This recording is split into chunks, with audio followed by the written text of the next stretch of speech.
Hey everyone, Harris and Dr. Liz here, just coming in real quick from the future, because when we recorded this episode, Clavicular had not yet had a infamous moment where he apparently OD'd and passed out in the middle of a live stream and had to be hospitalized. Yeah. For So, anyone who doesn't know, on April 14th, Clavicular was live streaming himself at a club and started acting strange. And it turns out that he had overdosed on some substance. I don't know if they've clarified which one. He was taken to the hospital. He's okay now. And he has said he's going to give up substances. But it is a really sad thing that happened. And after we recorded our episode, I saw a video by Dr. Anna, who's a YouTube psychologist, talking about her theories about clavicular based on one of the interviews that he did. And one of her theories is that he may be on the autism spectrum, and part of what some people on the autism spectrum turn to as a way to be able to interact socially in a way that feels less overwhelming is substances. And Clavicular has very publicly talked about using many substances. Whether that's true or not, none of us know. But none of us want anything bad to happen to him. I don't want this man to die just because he's a young idiot. And we hope he's doing well. We hope he's healing. We just didn't want to release this episode with the two of us talking about what self-absorbed assholes these dudes are without mentioning like this very real, very serious thing that has happened. and also, we don't want it to make it sound like we were going to be making light for the entire time of someone with a substance abuse issue, if that Yeah. is, what happened, because a lot of people do struggle with substance abuse, and we do try to be at least a little bit sensitive and caring, even when we're talking about people that we are not really all that fond of. So just a little caveat as going into this that we recorded it before everything happened. And we can have empathy and wish him the best and still disagree with everything that he's been promoting and standing for, right? And I think it's important for all of us to remember that this terrible thing happened. We hope that he is okay. And that does not change any of the terrible things that he's been promoting. It doesn't change how ill informed they are or what a problem they are. We have to be able to hold both of those simultaneously. So we hope you enjoy our episode. Feel free to leave us comments, let us know your thoughts, and hopefully we'll see you again soon. What is going on, Internet? I am Harris O'Malley, also known as Dr. Nerdlove, and with me, as always, is my co-host. They are a doctor, they are a writer, they are a sex educator. They are someone who is definitely not in a relationship with the chatbot and thinks it's kind of weird that you're asking about it. Dr. Yeah. Liz Powell. Hi, everybody. Good to see you again. All right, so today's episode is going to be an interesting one. We are, of course, do as we say, not as they did, bringing you the latest, greatest, and trash fires of relationship rhetoric, dating discourse, and all sorts of stories that affect how all of us are moving through the world these days in all of our relationships. Mm-hmm. And today we have a real special one. Now, normally when we're talking about a lot of these, we're usually focusing on like either a specific post in Reddit or a particular news article. This one is a little bit different because we are going a little further afield, a little bit of a wider topic so there's more than one thing that we're going to be kind of like digging from. Okay. But Before we start, I need you yes. all to know I have no idea what's about to happen. Oh yeah, this is Harris going to has be not hilarious. told me anything about what this episode is going to be. I have no idea what's about to happen, and I am here under duress. I did not choose. I chose this, I guess, technically, but I just need you to know this is Harris's doing and not mine. Whatever horrors are about to be unleashed upon us all. Well, now that you've set that up, let's see how it goes. Because yes, this we are coming into this blind as we try to do in most of these. But Liz, Yes. how familiar are you with gesture gooning? Oh my god, we're talking about this stupid fucking Looksmaxxing bullshit, aren't we? Yeah, we God are. damn it. Oh. I had to do so Everything much I know about explanation of this this is for against people. my will. Everything I know about this has been inflicted upon me. And I just, boy. As part of my job, I have had to learn all about this crap, and by God, I am not gonna suffer alone. I want to state for the record, may it please the court, everything I have learned about these Looksmaxxing assholes has painted the picture for me of people who need a life. Like they need a hobby and they need a personality. And I, boy, it's just, we've talked about this several times, both on the podcast, I think, and off of it, that there is this thing where dudes will ask other dudes what women want, and women will be like, no, I don't like that thing. And dudes are like, you're wrong. Women do like this. We know better than you do. And Looksmaxxing feels like it's climbing to the peak of the pyramid of that whole structure of like, this is what women want. I'm telling you that as a dude who was told this by other dudes, who was told that by other dudes. And this is what we as dudes know that women want, even though it's not what they ask for or agree that they want ever. Yeah. And it really should come as no surprise to you, and especially to anyone else who's ever had to deal with this, where Looksmaxxing ultimately started. And to to start with the origin of Looksmaxxing, I read, there was an article in Wired called Everyone Speaks Incel Now. Ugh.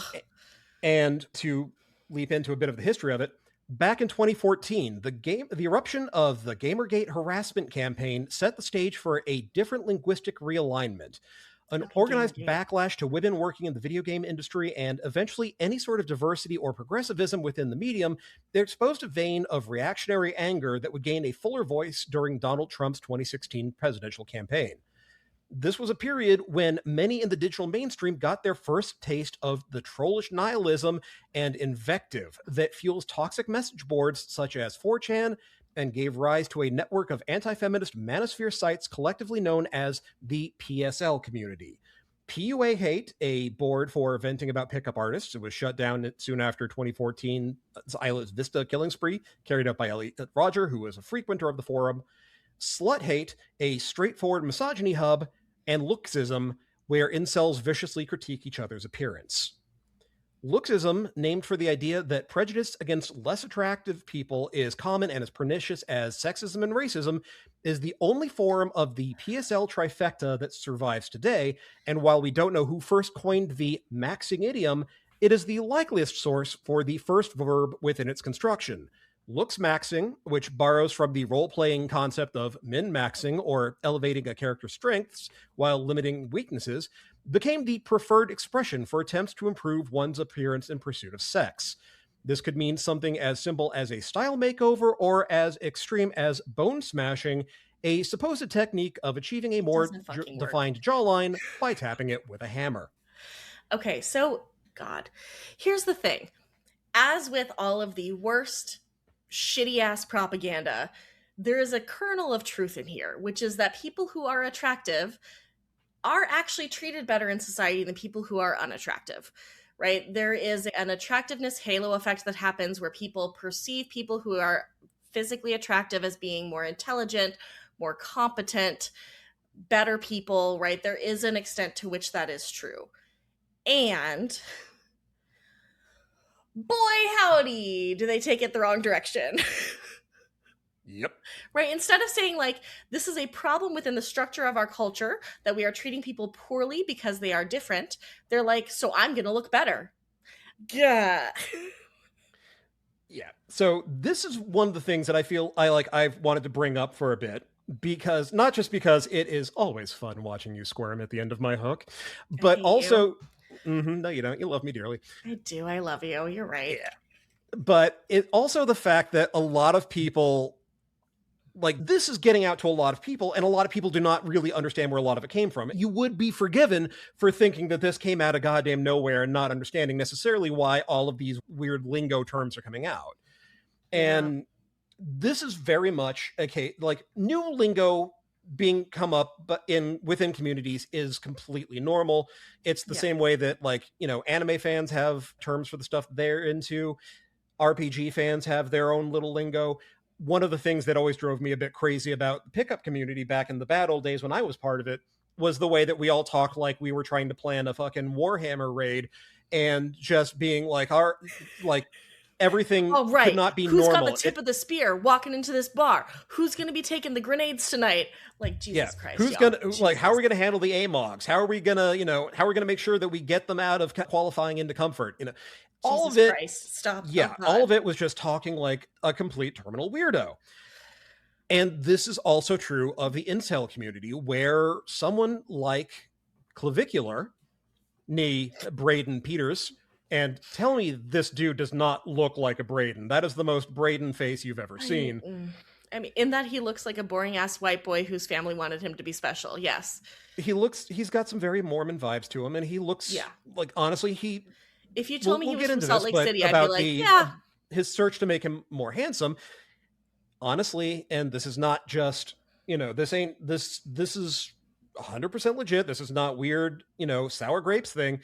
He looks like a very typical frat boy that you would see at like Yeah. ASU or or Brown or something. He's not unattractive. Like, I could see why people would find him attractive, but is he like particularly interesting in his attractiveness? No. And then he opens his mouth and any bit of physical attractiveness he had just evaporates. It's just gone. It's just Yeah, gone.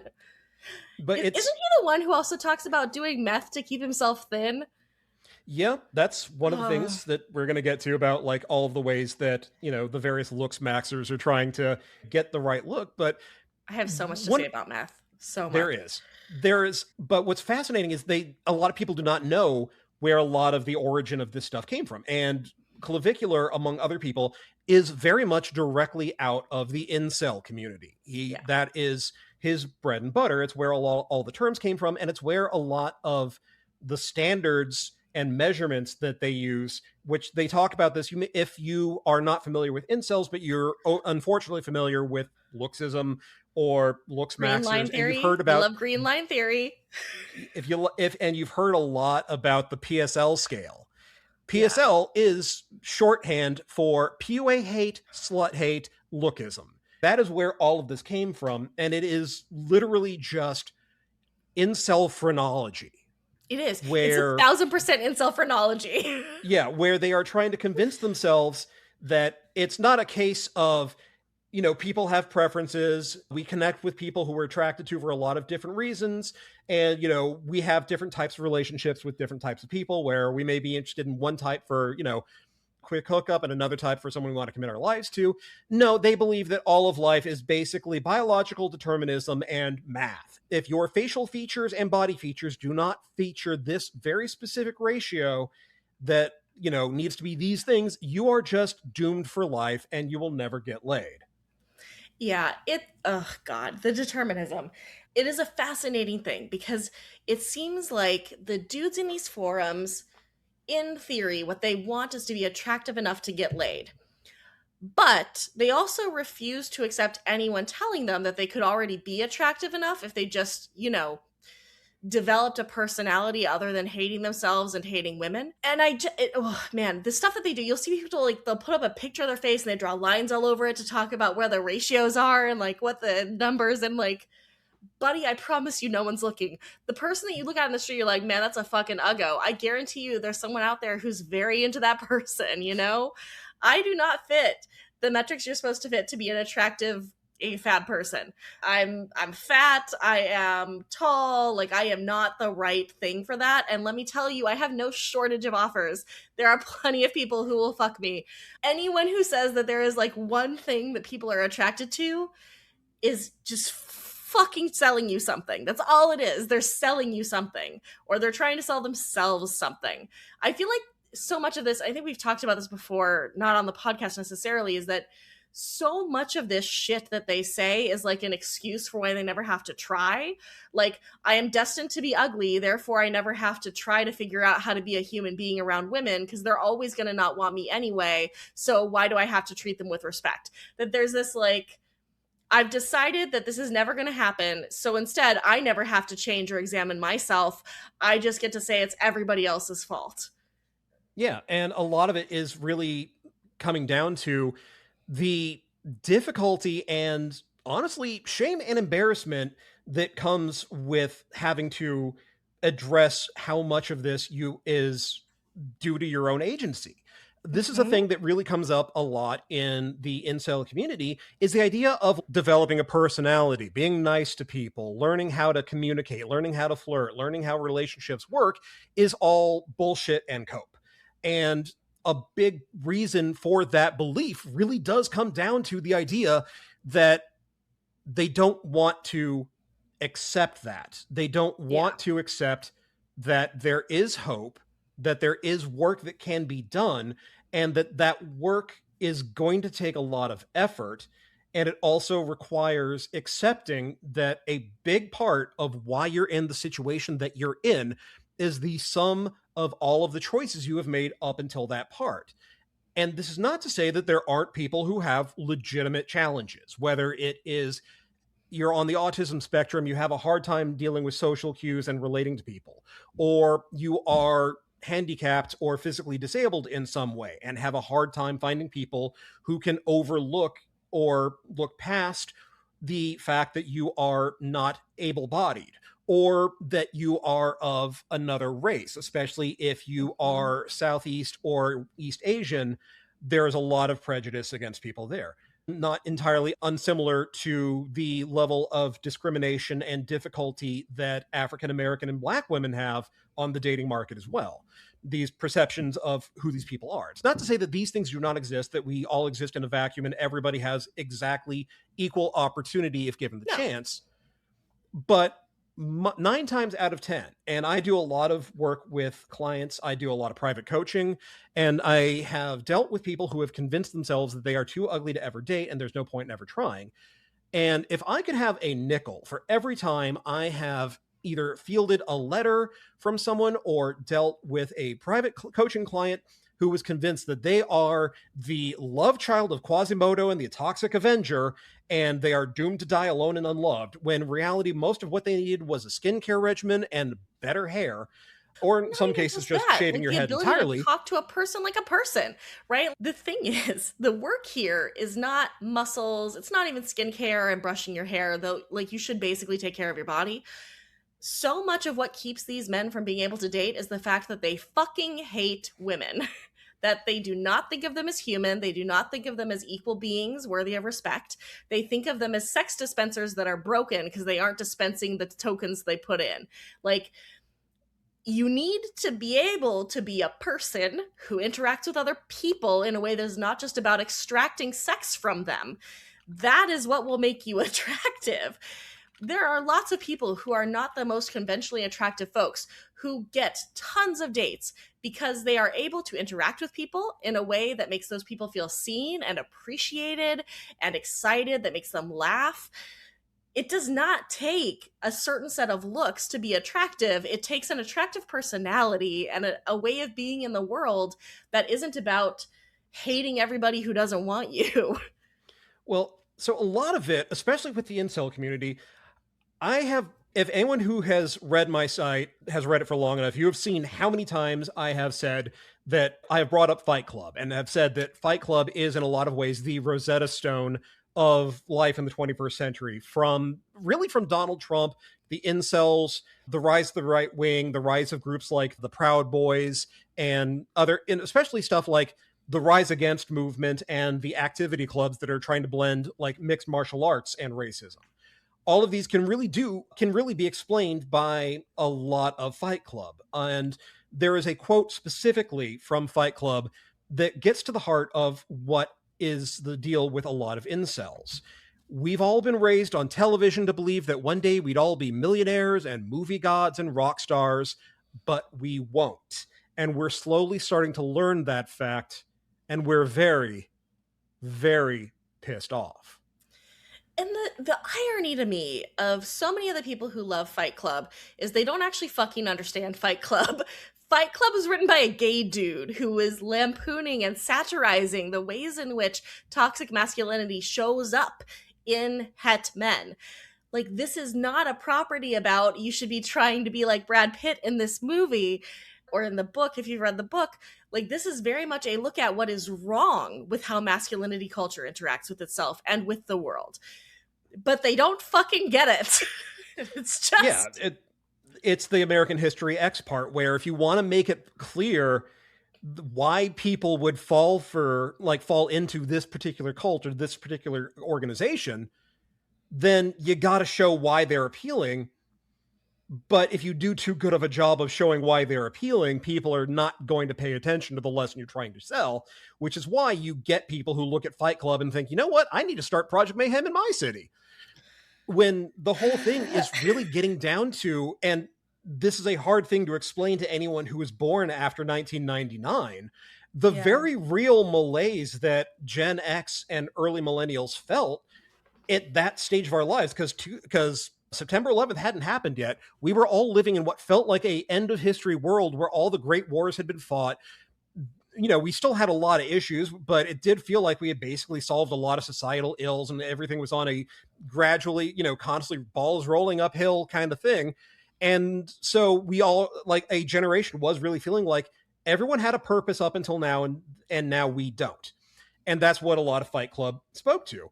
And Yeah. another big part of it, especially that generational malaise for young men, was, as the quote suggests, we had been given a line of, you are going to live this kind of life by virtue of being a man, by virtue of just existing as a male, being assigned male at birth. These things are going to happen for you. You're going to follow this life pattern and you're going to get these rewards.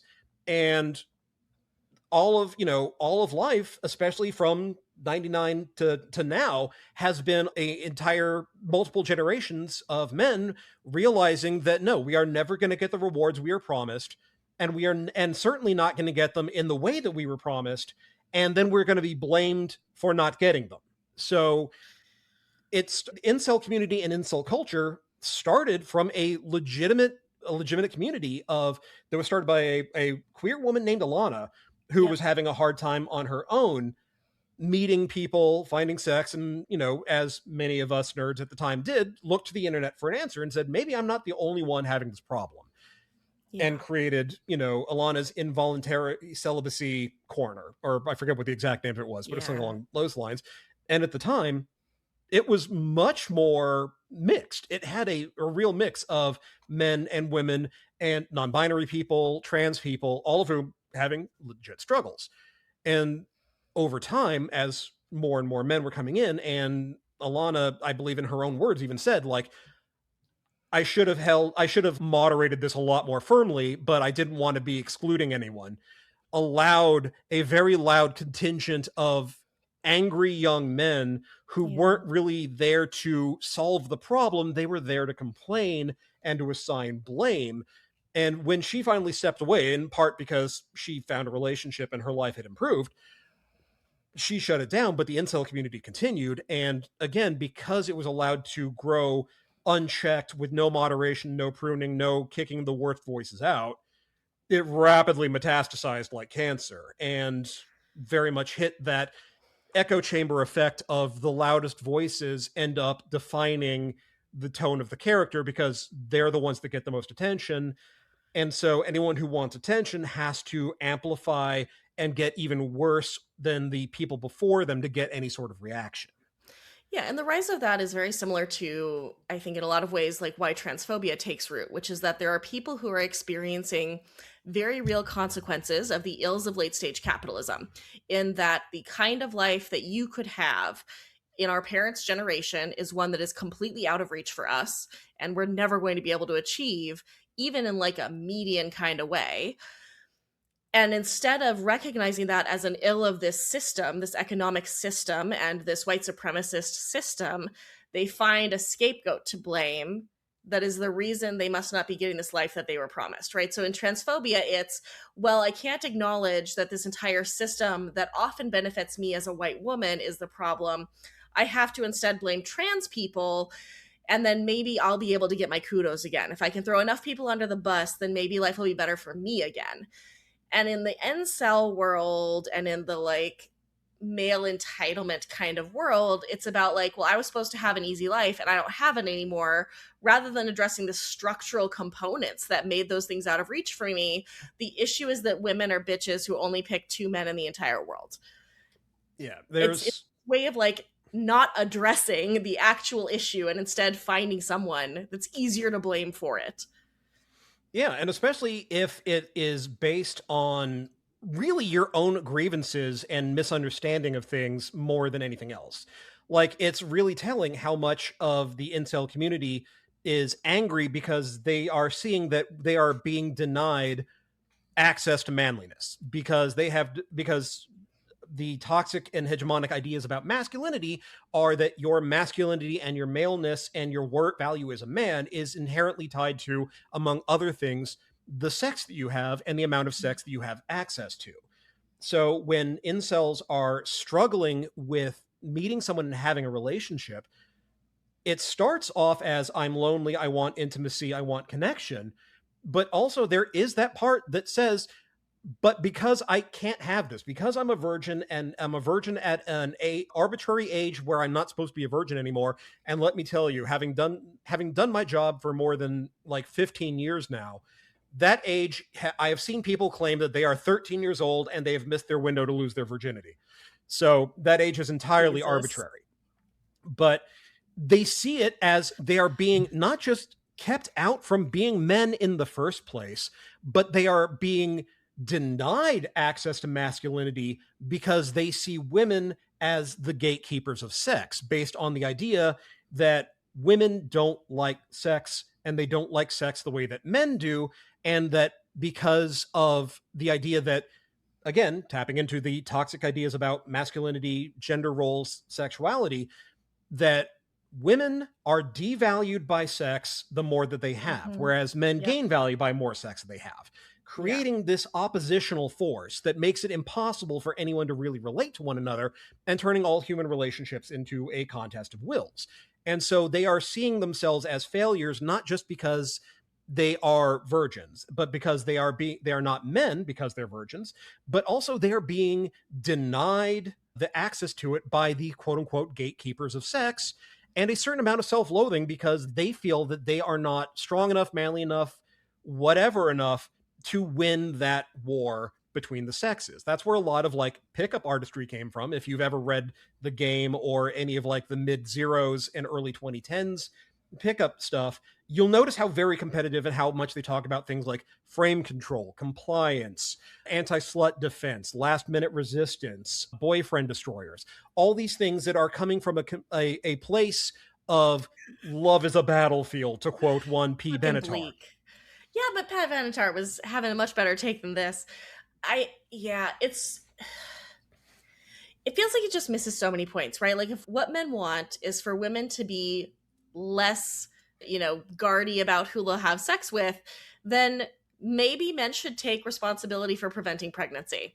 If men want women to want to have more sex with more people, maybe men should work on getting their bros to stop sexually assaulting people.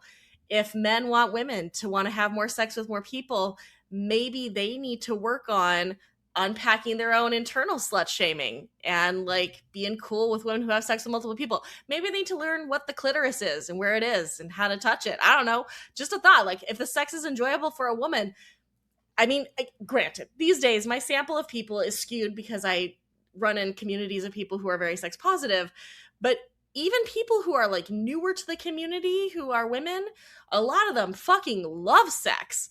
They just haven't had good sex before. And it's so clear that so many men don't believe that women can have good sex for them because they'll talk about like, oh, women's orgasm, that's a myth. Who could even find the clitoris? It's just impossible down there. It's like a mystery box. What do you even do? How would you know what to do? And like, I promise you, my dude, it is not that hard. It is really not that hard. And if you put a tiny bit of effort into getting good at sex, you will have plenty of people to have sex with you. Treat them like a human being. Don't be an asshole. Learn where the clitoris is. Like, that's all it takes. It's all it takes. And what's this? The reason why I wanted to bring this one up, other than the fact that, again, I love watching you squirm, has been that how very much this is not just, as much as I like a good look at this freak as anybody else, and Clavicular, do not get me wrong, is Boy, very he much is a freak. look at this freak. Boy, howdy. But is the way that so much of this is, it's not just one thing, because we've talked a lot on this podcast about the male loneliness epidemic and the problems that have come from that. And we've talked about the ways that, like, Gen Z men are not dating as much and how the struggles there. And this ties a lot into it because, amongst other things, there was in fact, the day we're recording this, Amanda Marcotte released an article on Salon about about the rise of quote unquote gooning, and how for a lot of Gen Z guys and the obsession with gooning, sex is no longer about a partner. Sex is now masturbation, and aggressive masturbation at that, because of the whole like Alyssa Liu thing and guys, talking about gooning at her, and how a lot of the fantasies they have is not that they're in bed with another person, but they're basically using masturbation as a way to kind of like commit violence against someone. Gross. And that's, the disconnect between sex and a relationship is very much part of the male loneliness epidemic, but I also think the where Looksmaxxing fits into this. I think that it's Because, more than just a separation between like sex and relationship. I think that's a separation between sex and humanity, right? It is a way in which people are being encouraged to damage their own humanity in the like idea of a sort of sexual fulfillment, right? That is about revenge and attempting to enact some sort of strange power struggle rather than honoring your own humanity and the humanity of others, right? Like this is not, it's not even just about relationship. I can have a one night stand with someone I never talk to again, but where we both deeply respect each other, see each other as people, are in that moment with each other. It's about humanity. Are you coming to this as a human, or are you coming to this as an aggressor? Are you viewing your partner as a human, or are you viewing them as an object or as a victim that you want to create? It's just like, where is the humanity? Why are you sacrificing your humanity so readily? well, and that really gets into a lot of it, because they're sacrificing the humanity of not just the people they want to get with, but of themselves, because Yeah. they are, as there's a great article in the New Yorker called "The Captivating Derangement of the Looksmaxxing Movement." And to quote from that, the nominal aim of all of these tactics is to increase the maxer's SMV, or sexual market value, to women. And then They're later making on, better they talk product. about Ugh. and then later on, they talk about the very objective and well-researched taxonomy of the PSL scale, where, there are 8 points on the PSL scale, and men are in 3 tiers: subhuman, normie, which is further subdivided into low tier normie, mid tier normie, and high tier normie, and Chad, which also has Chad, Chad Light, and Giga Chad, which is one of those moments of like, and then you complain that people are insisting they have more than 2 genders. You just described 9 different kinds of men. God. But yeah, they are all trying to reduce themselves to points on a scale, literally. The idea is that there's an 8 point scale, and the happy few, again from the New Yorker article, the happy few with a score of more than 7.75 are quasi religious figures, true atoms, more legends than actual existing human beings. Per one popular guide to the PSL scale, this designation is reserved for mythical figures like Adonis or Apollo, as well as religious icons such as angels or prophets. I don't know. I just, nothing about this appeals to me. And maybe that's like, it's not my type of bro. Cause like, trust me, I can be a bro for reals. And this is just like, why would I want to rate myself on a scale? Why would I do that? Because like, for whom? For whomst do I do this? Whose like opinion am I trying to get here if I'm rating myself on this fucking scale? Is it somebody whose opinion I actually care about? Right? Like if I wouldn't go to you for advice, I shouldn't listen to your opinion. Would I go to any of these fuckers for dating advice? No. And like why do I want to reduce myself to a number? What is the goal there? Who cares? If you say I'm an 8 and that person says I'm a 10 and that person says I'm a 2, who's right? How do we know? Right? And like, why do they get to decide? And if you don't like me, then don't fuck me. Like, who cares? Stop. Like, it doesn't make any sense to me why you would sacrifice your humanity so readily here. Like, why are you not more concerned about maintaining the richness of self? Why are you allowing yourself to be boiled down to one fucking number? Why is that something you want? Because I can answer that one. Because what they want is a guarantee. They don't want the messiness that comes from relationships. They don't want the fact that, as a wise man once said, it is possible to commit no errors and still lose. That is not Yeah. weakness, that's just life. But Yeah. this is getting back into the why they feel angry and why they feel left out is because they feel like they were told and guaranteed that they were going to get these results, and that if they followed these instructions, then they were going to get these rewards, like playing a game. You do the things that that the game has told you to do, and you will get this outcome. You finish the quest, you get the loot box. And then they discover that other people who are nominally also playing the game are not following the rules. So what they want is an objective system of rules that then they can say, this is, I do this, I get these results, but also it is a way of making sure that they have no blame for their failure at it, by saying, well, objectively, I cannot do this because I am a 2.3 on the PSL scale. And they don't want to believe that, a lot of them don't want to believe that improvement is possible, because then that means that they are in a hell of their own making. And the ones who do want to believe that improvement is possible are doing so in the most almost comedically, like, broy man way possible, like the way that guys need dude wipes in order to wipe their asses. They got to have the moist towelette for men if they don't want to go around with stains in their underwear. This is where things like Softmaxxing, which is things like hit the gym, get a better haircut, learn how fashion works, learn how like clothes are supposed to fit, versus hardmaxxing, where we are now into things like plastic surgery and doing things like taking meth in order to hollow out your cheeks, or doing steroids to get the body that you want, or the very famous thing that everybody laughs about, bone smashing, where theoretically tapping your cheekbones or jawline with a hammer creates microfractures, which will then cause hypertrophy within the bones. And no, that's not how any of this works. That's not how any of this works, yeah. But it's the sort of thing of like, it can't just be learn how to be charming. There's got to be some sort of manly epic quest involving money, blood, hardship, danger, risk. Otherwise, it's just cope.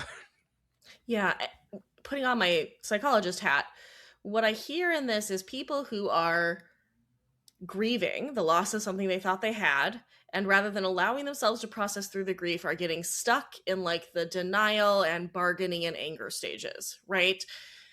I also hear people who are wrestling with discovering that the just world fallacy is not actually true. That like if you do good things will come for you. If you do bad things will come for you. That's not the real world. That's something we tell kiddos because it's simpler than trying to explain to them how the real world works.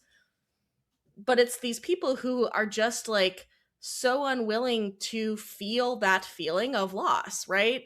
To feel that this is unfair and that this is an unpredictable world with a lot of variables. And is that hard? Yeah.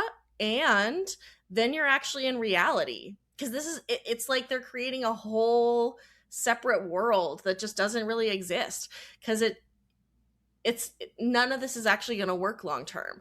If we take Clavicular, right, who has talked about doing meth to like keep himself thin and doing steroids.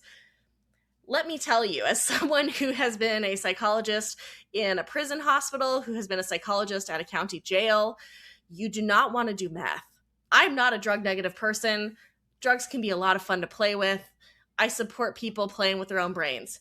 And meth is like taking a hole punch to your brain. And maybe that hole punch mostly misses and you don't get serious damage, or maybe that hole punch hits and you are never getting better. You are going to be unable to take care of yourself for the rest of your goddamn life. The kinds of like psychosis cases that we would see in those settings from people doing meth, you give them the best antipsychotics we have available and they are still not here. They are still incapable of taking care of themselves. They are still incapable of remembering what day it is or where they are or what's happening. You do not want to do meth. Steroids can cause huge issues for people. It can be really damaging to your body. It can be really damaging to your emotional state. A lot of people who do steroids end up with huge emotional swings. And we hear about that from the rage perspective, but there's also a lot of people who die of suicide because they were doing steroids And that emotion crash hit and they just wrote it out. These things that they are doing are harming them. And it's, we just recorded an episode about heated rivalry. We talked about, we're in the middle of a thin apocalypse. So many people right now are destroying their bodies for thinness and for perceived attractiveness, and destroying their psyches for thinness and perceived attractiveness. And I am so concerned for what that's going to look like on the long term for all of these people, I had a summer before college where I had a real significant eating disorder, and I made it my goal every day to eat as little as possible. And it had come about because I had been a figure skater for 8 years, and then I quit and I put on a bunch of weight because I wasn't working out all the freaking time. And when I did this summer of eating disorder, I got so many compliments from everybody about how much better I looked. And it made it so hard to try to start eating again. And even now, regularly, that voice will come back up and be like, but what if you just didn't eat? You could just not eat for the rest of the day. Wouldn't that be great? And then you could lose some weight, and then you'd be so much more attractive and people would like you so much more. The effects of these things are not just today. These effects of these things are creating huge long-term patterns within people's bodies and brains that are going to create significant long-term damage. And for what? For fucking what? Right? Like, is Clavicular happy? Doesn't fucking seem like it. So, like, why? Why? Well, there's a lot there. And part of what bothers me about a lot of it is because speaking about the bone smashing and the meth thing, I think one of the biggest problems is that people take him seriously and at his word, not just in the sense of this is how you're supposed to be, but also in the sense of him making the myth of Clavicular. Like, Yeah. I think one of the biggest mistakes when people talk about him is they take it seriously when he says that he does meth in order to, hollow out his cheeks, or that he has, supposedly injected his girlfriend at the time with peptides without her knowledge. When I think that people don't realize that Brayden is one of the people who is in fact not in the Looksmaxxing, but is in the online attention economy, where Yeah. what he wants isn't necessarily to be the Looksmaxxer or the ascended being. What he wants is to just be famous at any cost. And so his whole thing is, as I said earlier, just nihilism of and nihilistic attention of anything for attention. And that is part of why I think that people who take him seriously and literally make a mistake, because I think they're buying into the idea that he's actually doing the things that he's saying when in reality he's just full of shit. Like the idea, like, he's selling a myth of who he is because he knows that people will pay attention to it, and the more outrageous it is, the more likely they are to pay attention to it. He's famous for doing, like, look at me attention grabbing stunts, like supposedly hitting a homeless guy with his car while filming. So far, that seems to have completely been staged. Or going to a club with Nick Fuentes, Sneeko, and a couple of other Nazis, and getting the club in Miami to play Kanye's Heil Hitler.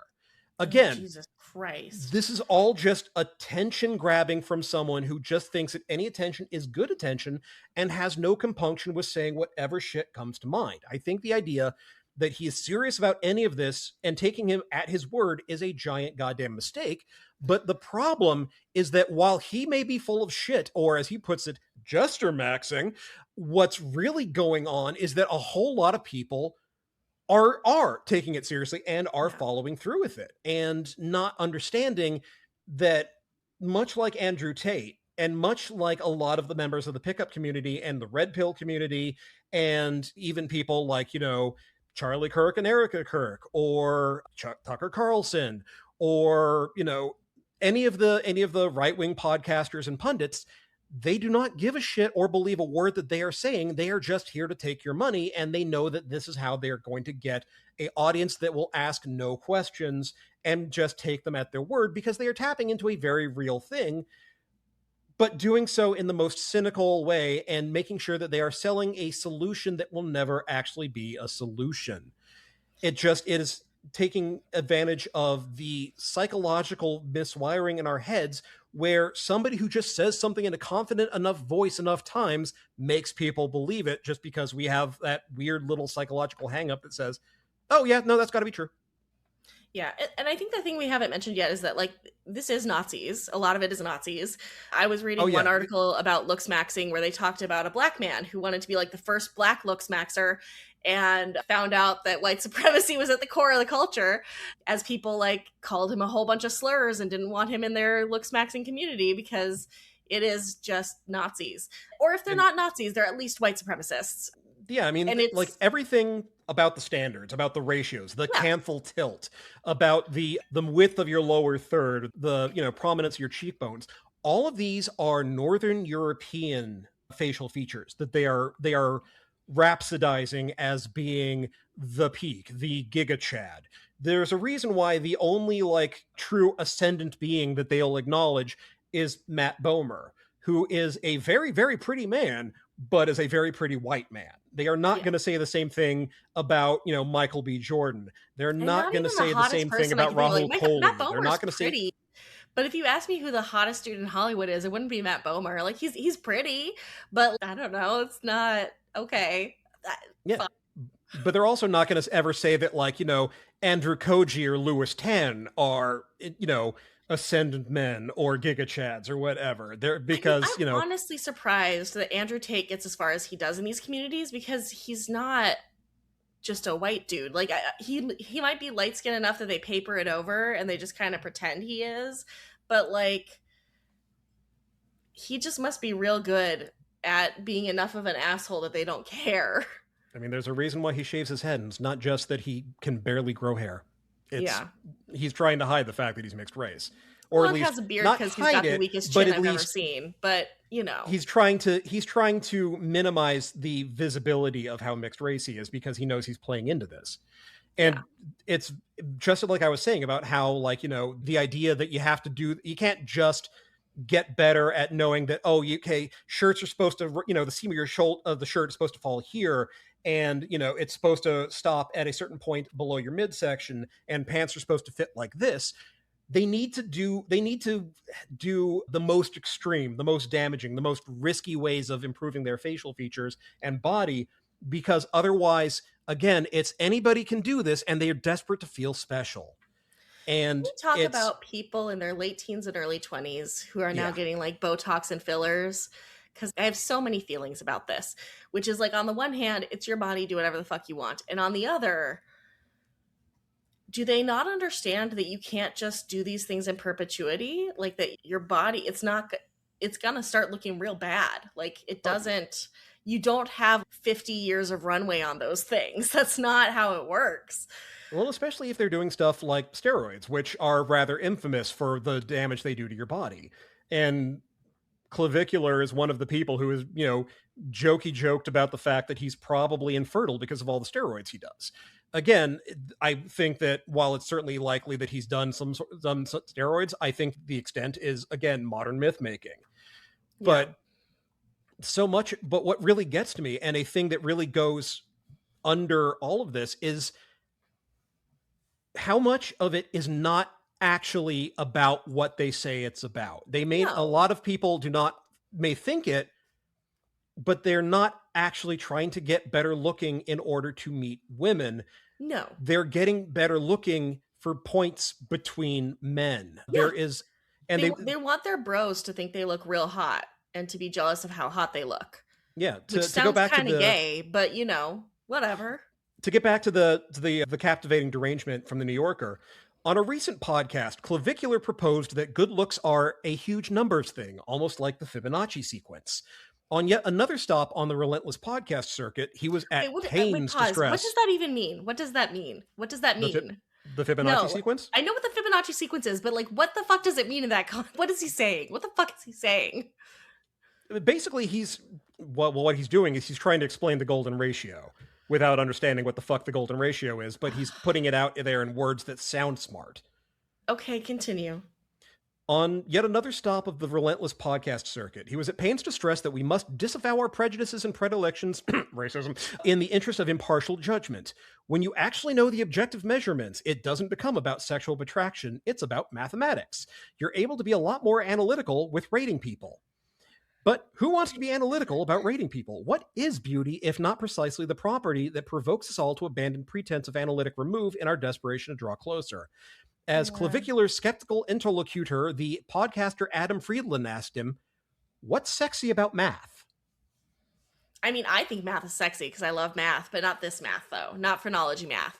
Phrenology math is never sexy. God, I just like it's. This is also okay. So Cartesian dualism is fucking terrible. I wish it had never been created. But the idea that like our mind and our body are separate things, or that like our intellect and our emotions are separate things, right? And the valuing of intellect and mind over body and emotion is one of the biggest issues underpinning our culture. I mean, John Calvin sure as shit didn't help with this, but Yeah. you know, the issue I have with all of this is that it sounds like people who are so afraid of feelings and uncertainty that they're like, well, but if I get the numbers, then it's guaranteed. And like, it's still not. It's still not.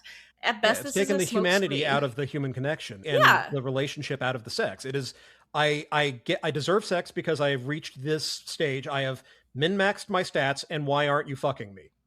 And the thing is, like, so many people who are like women or non-binary folks who are attracted to men are opting out of dating men and either staying single or only dating other genders because this kind of rot is just exhausting to try to be around. Even if you were the hottest person in the world, the second you start talking about the fucking math of your face, I'm done. That's my pussy is the Sahara at that point. I just like I don't need your phrenology. I'm good. Cuz like I already found you attractive and now it's like you're doing your best to make sure that I don't anymore. It just comes from this space of wanting to separate so much from your own experience, from the experience of others, from the richness of human experience, so you can get some kind of guarantee and then you still fail at it anyway. I why? Like why? Why, bros? Can't you just come have a human fucking experience with other people? Why is that so fucking scary? I mean, there are a lot of reasons we can get into why it's so scary, and that gets into a whole bunch of things, starting with just the fact that we have no third spaces for people to hang out in besides, you know, Fair. like work and school, so that we don't have the time growing up to just be kids, to go out, fuck around with people our own age, develop those skills, relate to one another.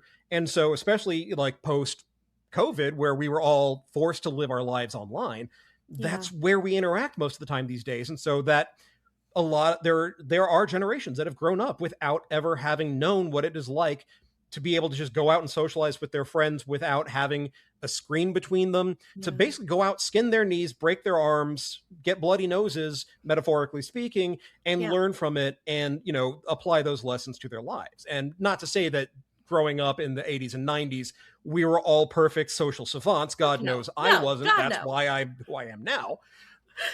But we had opportunities to learn these lessons that other people didn't, and so that made it a lot easier to have like friend groups and connect with people.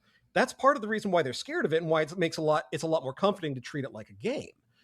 But there's also just the fact that a lot of it is just down to, I want this thing that makes me a better person, but also importantly, it makes me a better person in the eyes of the people who I admire. I mean, Andrew Tate's whole thing is that he is a 12-year-old's idea of what a cool guy is. Like the That's really cool. everybody's 12 now rule is undefeated.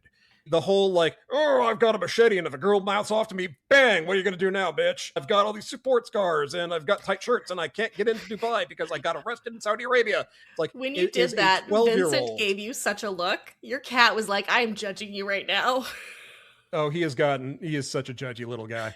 And he's so handsome too. Anyway, Beautiful. but like Beautiful. it's a 12-year-old's idea of cool, and that's where a lot of this goes. It is somebody else's idea of what's attractive, and it's, again, they want the objectivity of it because what they want is a scoreboard that they can point to, but it's not a scoreboard for men. I mean, Clavicular has said multiple times, ultimately he's not actually interested in sex. Like, he likes the idea that he could have sex, but that's better than the deed, which because sex itself gains him nothing.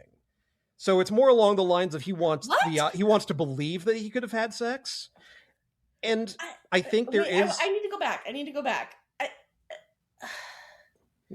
Okay, so I mean, again, transactional analyses of relationships always a fucking problem, but like sex gains you nothing?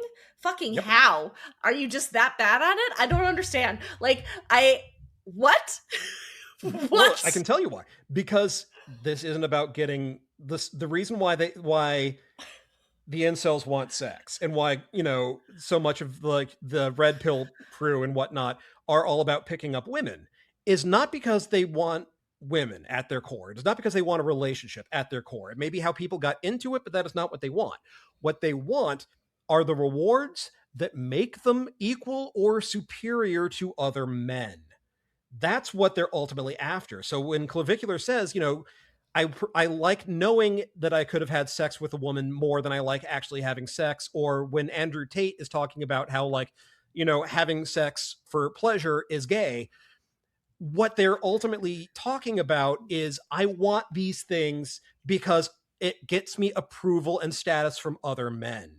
Hey, And that actually ties into where whose standards are these anyway, because a couple of weeks ago there was a TikTok video from a fans and TikToker named Judah the Glute Lord. He is on Instagram as a werewolf bar mitzvah, werewolf with two F's, where he posted a video talking about the similarities between Clavicular and Looksmaxxers and their specific, not just aesthetics, but also attitude and behavior, doing things like mogging one another, which came from alpha male of group in pickup scene and was referring to like somebody kind of like bullying you or being more intimidating and scary than you. So you dip out of the conversation you were having with a woman, and has now just become mogging, has just become being superior. So all of this, hey. Judah breaks all of this down, saying that, like, quoting him, the thing about clavicular, Looksmaxxing, muscular, testosterone, pretty boy Olympics competition is that it's literally just toxic muscle gay circuit party culture escaping containment and being transmitted to straight people. If you want to talk That's about real frame though. mogging, oh, you mean a bunch of dudes that spend 10 to 20 hours a week in the gym comparing physiques and making each other feel insecure? Yeah, that's the dance floor at a circuit party. Yeah, that's fucking real though. Like Palm Springs, Ibiza. It's there all the time. This Yeah, just feels like it such a is sad way to live, honestly. Like It is, it, and it it like it again. It is all about like not. It is a build that women, while some women may like to look at, is not necessarily one they want to fuck, and it is a build that is designed almost literally for the gay male gaze, not for yeah. heterosexual or bisexual women. Yeah. And more to the point, and this is another thing that Judah says that again I think is very important, is that there is one outcome for this because of the difference between what, gay men on the circuit are doing and what Looksmaxxers are doing. Quoting from Judah, the peacocking can reach its zenith and then be sublimated sexually because ultimately we're trying to have sex with each other, but these dudes are not interested in having sex with each other, or at least that's the claim. So there's nothing constraining the animosity created by the who's the hottest hierarchy. It's not held in check by being attracted to one another, and it can't be sublimated sexually. So there is nowhere for it to go. It just continues to grow in greater and greater conflict. And if it can't be sublimated sexually, then the most likely pathway for it to be sublimated is violence. And here's the thing. You talked about like it's a physique that a lot of women like to look at, but not necessarily what they choose to fuck. Part of that is there's two reasons I think of for this. One is if you are a woman or an AFAB person who has sex with men, particularly cis het men, every time you go to have sex is a question of, is this my rape? Is this the time I'm going to get raped? Because it's coming for all of us. Most of us have been sexually assaulted to one degree or another. And the bigger and stronger a dude is, the easier it would be for him to force something on you. And it would be great to live in a world where we did not have to be afraid of men all the time. But I think dudes need to stop each other from being such fucking shitheads in order for that to happen. The second thing I would say is I've fucked a lot of people, many of whom look like the kind of dudes these guys want to look like. And let me tell you, most of those dudes were the most insecure people I'd ever met. Many of them were not great at sex because they were primarily worried about how they looked doing it. They were less present in the experience, less present with me as a partner, and more concerned about, like, how do I look? How are things going? I had one dude literally, while we were hooking up, I had like a mirrored closet next to my bed, and he like looked over and like flexed in the middle of it, and I was like, bro, bro, what are you doing? That's the part where it's like, nope, we're done. We're done. Get out. Nope, we're done. We're not doing that one. He was very pretty, but like, come on, man. What are you doing? That is literally some American Psycho shit. That is a thing that Christian Bale does in the goddamn movie. Look, the thing about fucking cis men is that it is always an adventure.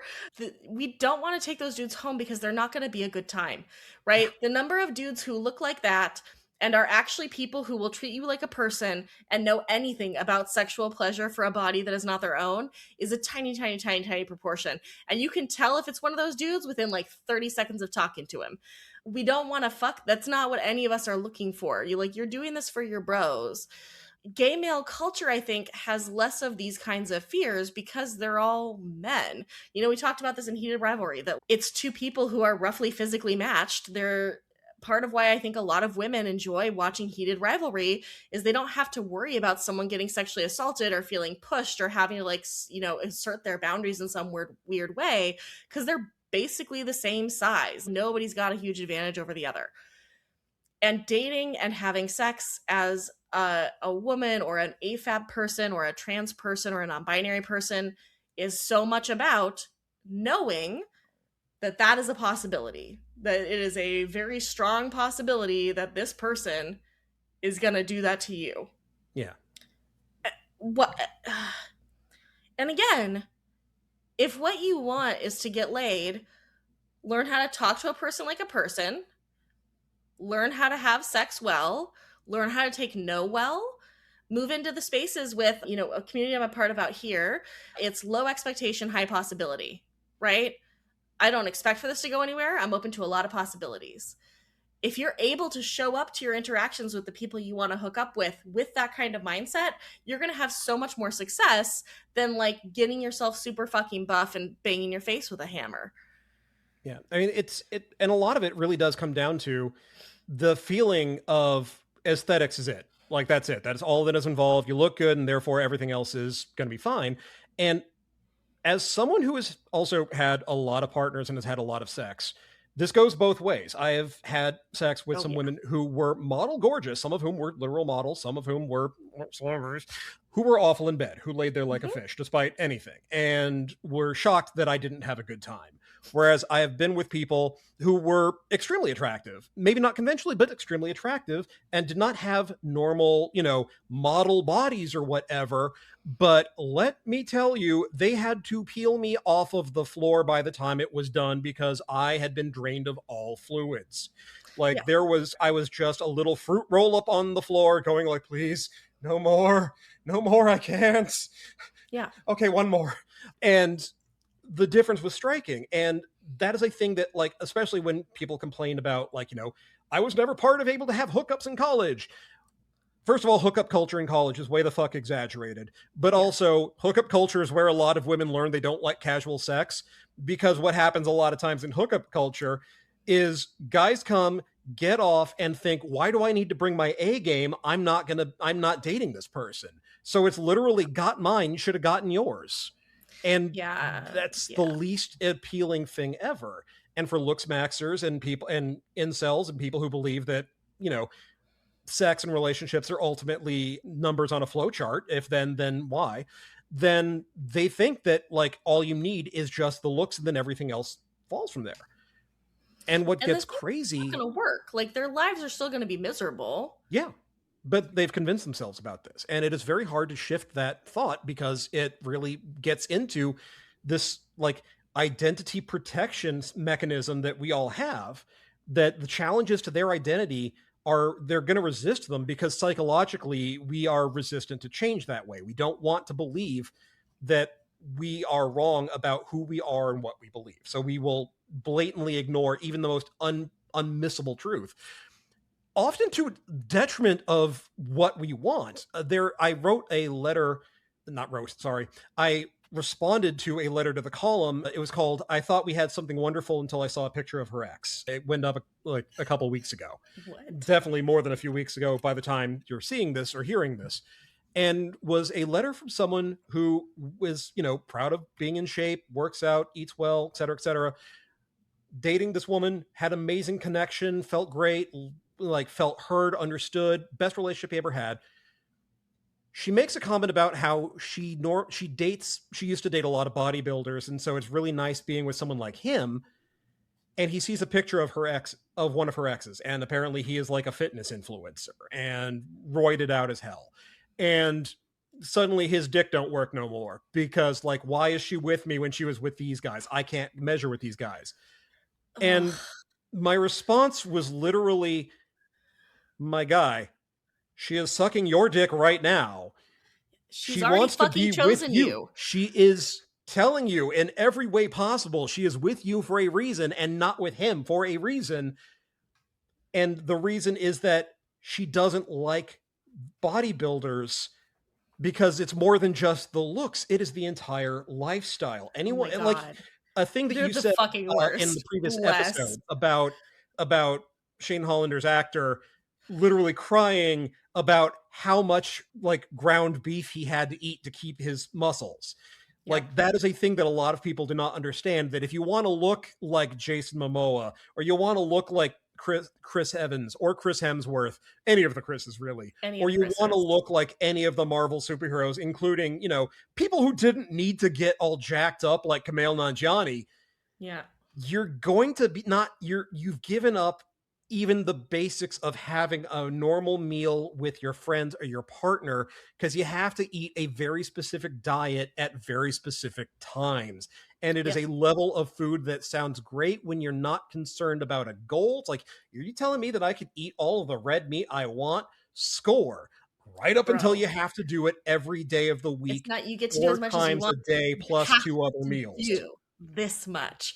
Yeah, there was on the Denver season of Love is Blind, there was a scene where one of the dudes who is probably a low-key bodybuilder brought his fiance over to his place and made her one of the smoothies he likes to make, which is a chicken breast, a cooked chicken breast. You lost right there. That is not, I should not drink a chicken breast. Chicken breast and Crystal Light blended together with some water, and then you drink it. Yeah, that's the appropriate face to make. Oh, that is the worst lemon chicken I have ever heard of. What the actual fuck? What I learned afterwards is that apparently this is not uncommon in like bodybuilder circles as like a thing that they do. And so apparently steroids kills your taste buds? I don't know. I like some cream of chicken soup sometimes, so I can understand maybe about, blended chicken into a smoothie. Fine, whatever, disgusting. But hey, you know what? Like I said, I make rice with cream of chicken soup all the time. I get it. But Crystal Light? What the fuck? And I just that life is so sad. God, that's like the time in college I was trying to make margaritas by getting Bartles and James and putting it in lemonade. No, God, Jesus. Why? Because that was all I could get my hands on, and I didn't know anything about mixology yet. The thing about all of this is that, like, the question I come back to is, like, is it worth it? There's a shitty ass saying that I fucking despise that's like, nothing tastes as good as skinny feels. And I'm like, clearly you've never eaten good food. I've never had my beef stroganoff because I will change that opinion real goddamn quick when they have it. Clearly they've never had any number of delicious foods because who the fuck cares? Everybody's like, oh, but your health. I'm like, the difference in lifespan between someone who is overweight and someone who's not is a handful of years at most. And for that, you're going to deprive yourself of ice cream? Really? That's the life you want? One where you don't get to eat ice cream for an extra 5 years? Nah, I'd rather go. I'm gonna have fun with this life that I have. I'm gonna enjoy the foods in my world. I'm gonna enjoy my body. I'm going to enjoy being here because this is the only shot I fucking get. Why would you torture yourself with this crystal light chicken smoothie or whatever other abomination these bodybuilders come up with? Why would you cry yourself through 2 pounds of ground beef? What are you doing? What are you doing? I mean, this Why? all comes right back to the idea of, number line go up, number on spreadsheet mean I'm better than you, because it's not really any different than all of the grind set bros who are like, Oh dude, you got to be God. getting up at 4 a.m. You got to be working all day, every day. You got to make your money because, like, okay, cool. What am I making this all in service to? At what point do I get to stop and enjoy my life and enjoy the proceeds of what I've done? Because, you know, there is no endpoint for a lot of that mindset of, oh, you got your first million, cool. Now you got to get your next 10 million. It's like, no, I got my first million. That's a pretty big fucking achievement. Maybe I'm going to go on vacation to Aruba and enjoy myself for a while. Maybe I'm not going to give myself a heart attack because I consume nothing but stress, rage, and apparently liquid chicken and country Crystal time. Light. So like, No, Country Time has calories. You can't do that. Crystal Light is calorie free. That's why you do that. and I believe in Um, Crystal Light because I believe in me. Here's the thing. I doubt anyone on their deathbed is like, man, I really regret having that ice cream last week. Like, It's like we've no. all fucking forgotten the lesson of the Christmas Carol and Ebenezer Scrooge. Yeah, have a big fucking feast with your friends because you never know. You never fucking know. And these people don't seem like they have friends. They seem like they have like Oh, they absolutely adversary. don't. They They have don't. rivals. They have And frenemies. Like it's a thing that I didn't get into when we were doing Heated Rival, which is a shame, is that had the most like anime sport anime series ever, especially with the rivalry between Ilya and Shane on top of the fucking. And also I forgot to bring up Yuri on Ice as a follow-up for it, but whatever. I suspect most of the people I would recommend that to would already know about that.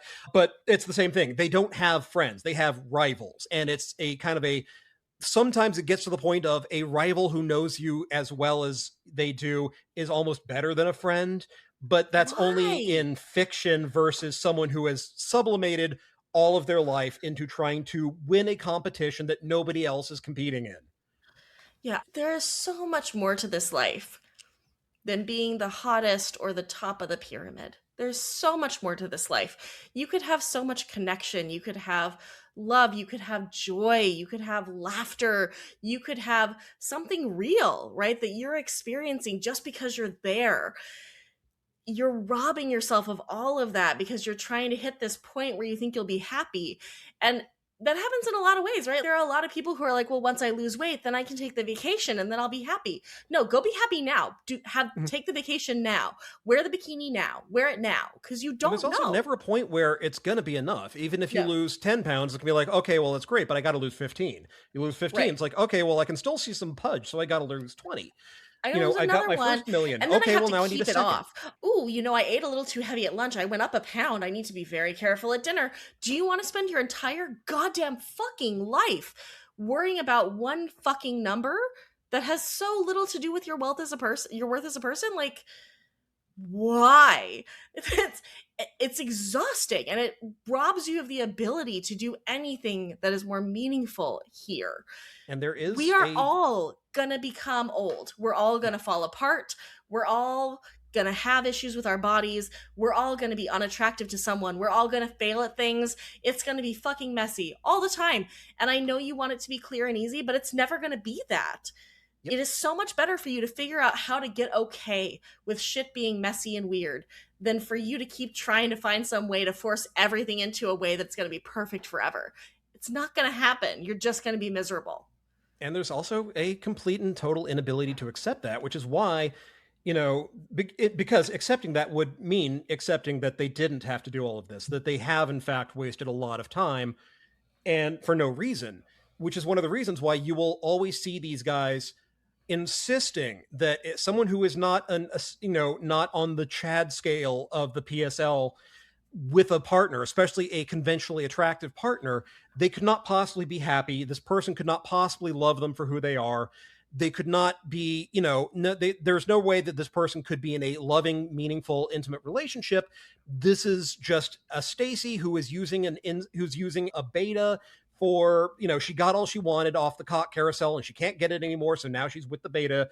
And it's like they need reasons as to why people who are clearly happy and doing better than they are, but who do not follow their rules and do not subscribe to their philosophy, are secretly not happy and are just faking it. This is one of the things sunk that cost fallacy, right? Like I put all it this is. energy into this thing and maybe it was useless. Yeah, you put all that energy into that thing. You're never getting that energy back. So you might as well put your energy somewhere better now, right? Yeah, like and stop it's throwing ego bad protection. energy or good energy after bad. It's done. You already did those things. You can stop now. You can stop today. You can go make a human connection today. One of the reasons why I ultimately left the pickup scene, there were a lot of reasons for it, but one of them was that when I basically briefly paused and was dating someone for a while, I got a whole lot of shit from the guys I was hanging out with for doing so. A couple of the ones who I still hung out with more were like, okay, that's cool, man. Glad you like her. Bring her around sometime. We'll all hang out. But a lot of them were really kind of going like, dude, you're like fool's mate. You whip, blah, blah, blah. It wasn't even that I was whipped. It was that either I was going for someone who was much lower than I should have, or that she didn't actually like me because I didn't pick her up in the traditional way. So it was fool's mate. So there was like all sorts of reasons as to why what I was doing, I could not possibly be happy, and I would eventually learn and I would be, back in there. And I will give them credit in as much as, yes, eventually we did break up, but mostly because at the time I was starting to realize, I didn't have the words for it yet, but I was starting to realize that my relationship model, it was not, traditional monogamy. And so that ultimately was more but at the time it was more along the lines of like, why do I always fall out of romantic and sexual attraction with the people I date? Well, it's because I'm not monogamous, but whatever. That's why I left and why I eventually came back to the pickup scene. Not because, oh, they were right, but because this relationship just didn't work out. And this, being back with some friends, and this was at the time a group of guy friends I saw fairly often and hung out with relatively often, that I didn't see a lot of the other guy friends I had before that as often. A lot of them were all around the country. So that was a lot of what I think a lot of the people in that scene were looking for ultimately. But a lot of the people who were the diehards, the ones who were like the most into it, the ones who wanted to do Project Austin the way that Neil Strauss and Mystery did Project Hollywood and all live together. God, I saw that coming. I was like, absolutely the fuck not. I am not going anywhere. The bathrooms in that house would be a fucking horror show. Jesus Christ. But these were the guys who could not accept the idea that someone would leave because they found a relationship and were happy and were ready to settle down, and would basically argue with people about how happy they were. And that's the same thing with the incels, about how anything that isn't, the PSL scale or black pill despair is just cope. And it's just like very much, it quickly becomes that crabs in a bucket situation, where they're going to drag people back down into it, because if those people leave, then other people might see that leaving is possible. And that if they get out of that community, that what they've been sold a line of goods that is 100% bullshit, which is why so many dudes cannot accept the fact that the peak of like male desirability for a lot of women is Matt Berry. Who's Matt Berry? He's on. Have you ever watched What We Do in the Shadows? No. Garth Brenge's Dark Place. No. You've seen him in a lot of stuff, I can all but guarantee. Wait, but was he the boss in the IT crowd? Probably. Okay. Yeah. But yeah, dude. he is a short, pudgy man with a very distinctive voice, and for a lot of women, he is precisely like they would let him do all sorts of depraved things. Yeah, I mean, like, look, there are so many people. Okay, I say this a lot. I go to a lot of sex parties, and one of the things that is beautiful about being at a sex party is looking around and seeing how gorgeous everybody is. Different body types, different shapes and sizes, completely different styles of attractiveness, but people being present in their body, enjoying it, being present to other people, that is fucking hot. People who are not being super like self-monitoring and making sure that they look good all the time, those are the people who are hot. People who are funny, who take jokes, that is hot.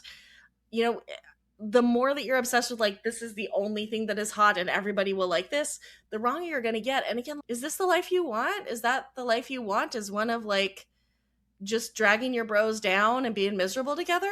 Is that the biggest dream you have for this life? Do Well, you they're not not going to want want to. something better? They're not going to want to go to those sex parties with all of the people in all of their, fleshy glory.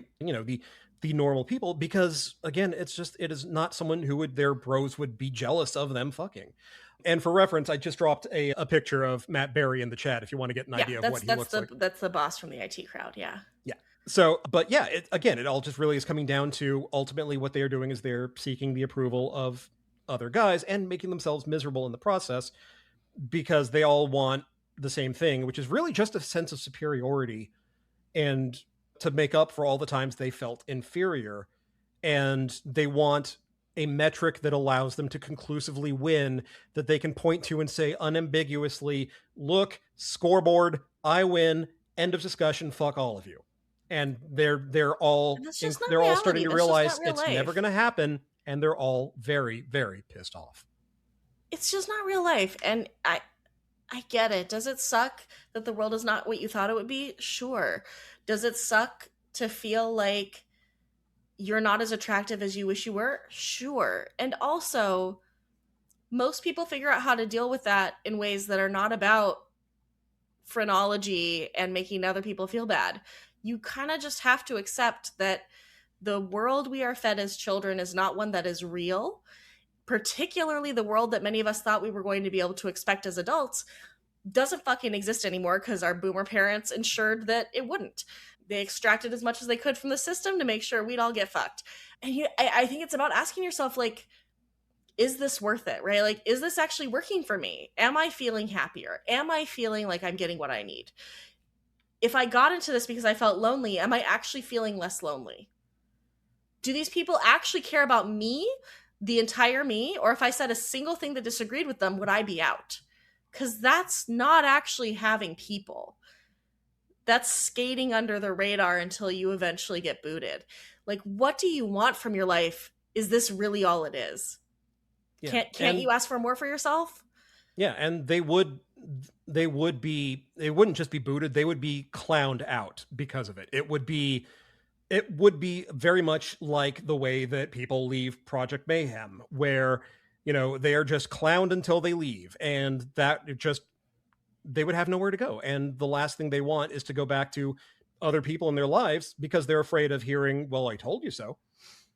So better to stick in a community that makes them feel like shit and going to convince themselves, I'm going to have to eat all this shit, but at least I can tell myself it's steak. And yeah. You can have so much more. You could have so much more. You deserve so much more. You deserve more And than these people are offering you. You deserve more than these communities are offering you. You deserve more than those numbers. Like, you deserve so much more and you should demand it for yourself. and if there are two, I'm going to give, like right now, I'm going to give the cheat code to lonely guys who want to know what's a good way of becoming much more sexually attractive. And there are two things you want to do. One, learn how to dance. Doesn't matter what form of dance, just any sort of rhythmic movement with music, because someone who is good at dancing has to be good at moving with a partner, has to be good at nonverbal communication. And dancing is incredibly personal, it is incredibly intimate, it is incredibly close, but also importantly, that level of bodily control, rhythm, and nonverbal communication are all top signals that you are going to be very good in bed. The other thing, learn how to cook. And I don't mean just have 2 or 3 Yeah. meals in heavy rotation. Learn how to cook, because everyone who has ever watched Chef, the Jean Favreau movie, and said this is bullshit. There is no way Jean Favreau would be with both Sofia Vergara and Scarlett Johansson, has never seen what professional chefs get up to. Oh, yeah. Oh, yeah. You know how to cook and you're funny, swimming in pussy. There will be pussy for days. Mhm. It's This just is like, this is why I say anyone who says that skinny does not nothing tastes as good as skinny feels has never had my stroganoff. I have had women propose marriage to me after having had my stroganoff. I'm just saying. so anyway, I think that Looksmaxxing, bashing your face with a hammer won't work. It's not real. It might give you bruises, but it's not going to do anything else. Yeah, Also, nothing you're nothing getting says hot for handsome other like a cracked dudes. orbital. Yeah, you're getting hot for other dudes. That's not what actual women want. And also, if you still feel lonely, maybe this isn't working and try something different. It's just a thought. Just a thought. Seriously, there's a reason why women say they like dad bods, and it's not just because they're lying to you for clout. No, it's also like I feel so much more comfortable eating in front of a person who has a real body. If someone's super super ripped and I'm like, I'm going to have the cheeseburger with bacon and avocado, it feels a little weird because they're just going to have their chicken and Crystal Light smoothie. So That's going to haunt my nightmares now. you didn't have to watch it in full color. Just no, I didn't. But now, like, you don't understand. This is going to be I can already feel my hyper focus is latching onto this. I'm going to understand what this tastes like. It is going to be before, like, I will never have actually once so much as moved a piece of chicken anywhere near the blender, and yet somehow I will have figured out exactly what this hellish abomination tastes like. The color of it alone is unbelievably off-putting. It's just gross. I'm just picturing something that looks like slime from You Can't Do That on Television. I'm sure you can find a clip of just him making the smoothie and you should watch it. Absolutely the fuck not. It's bad enough that it's already in my brain. I don't need to solidify it any further. I see what you did here. I see what you did. You Uno reversed this shit. You played the long game. Oh, you're not going to like what's going to happen in the next episode because of this. Oh, it's fine. It's revenge fine. may be served cold, but it is going to be sweeter than ice cream. And you're not going to see it coming. You're welcome, Harris. I love you. What can I say except I hate this? Yeah. Anyway, before things devolve into even further nightmare Tori, I'm just going to call it right here. Yeah. So we didn't do this last time, so I want to make sure we actually get into our pluggables. Where can people find you on the internet? My website is drlizpowell.com. It's Dr. Liz Powell. I'm on all the social medias as at Dr. Liz Powell. I have a Patreon, patreon.com/Dr. Liz. I'm everywhere. Harris, how about you? Well, as I said, I am Dr. Nerdlove, and that is where you can find me at drnerdlove.com, all spelled out. If you have questions for my column, Ask Dr. Nerdlove, and want help with your love life, then you could submit questions to me through the question submission program. It is drnerdlove.com/contact. I am on all the socials at Dr. Nerdlove, Dr. Nerdlove, and I too have a Patreon. My Patreon is patreon.com/Dr. Nerdlove, Dr. Nerdlove. All right. And with this nightmare firmly behind us, including the lemon chicken, we're just going to leave you with, as we say every time, do as we say. Not as they did. Or not as they ate.